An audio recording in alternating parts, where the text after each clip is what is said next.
Okay, so how can we identify the type of hybridization of each carbon atom in these compounds? All right. So we have this compound there, that compound there, and that compound. Now, to identify the hybridization of each carbon atom here, we first have to draw first the display formulas of these compounds. So this, what we have here is the same as this. Okay, we have hydrogen there and hydrogen there. Then we have a double bond and a double bond like that. So we have two carbon atoms here. Let's call this one a carbon number 1, and let's call this one a carbon number 2. So let's start with the first carbon. Okay, what is the hybridization of the first carbon? Now, what tells you the type of hybridization is how many bonds are bonded to this carbon atom here. So like I was saying, so how many bonds are bonded to this one? 1, 2, 3, 4. Now, each single bond, sorry, every double bond and every triple bond, you treat it as a single bond. So in this case, this is a single bond, and that becomes a single bond. That's a procedure. So we'll just assume that there's only two double bonds that are bonded to this one.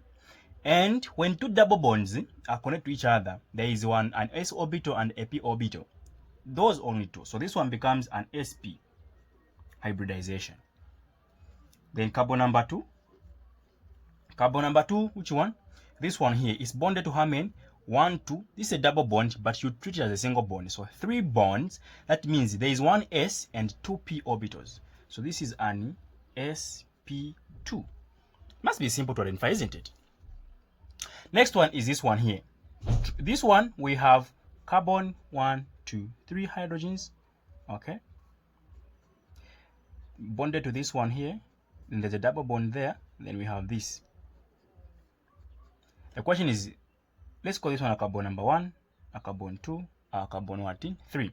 So our carbon number 1 here, what is the hybridization?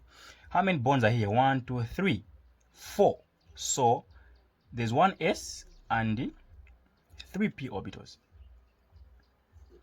Carbon number 2, this one here, how many bonds? 1, 2. This is a double bond. As a single bond, it becomes sp². And carbon number 3 is bonded to how many? 1, 2, 3.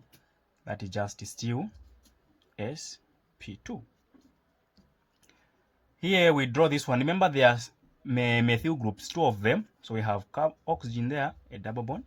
Then we have this, okay, like this. Another one this side. Remember, there are 2 of them, right? Like that. So let's call this one a carbon number 1, carbon 2, and a carbon 3. So let's start with our carbon number 1. What is the hybridization of this carbon here? How many bonds are there? 1, 2, 3, 4. So this is sp².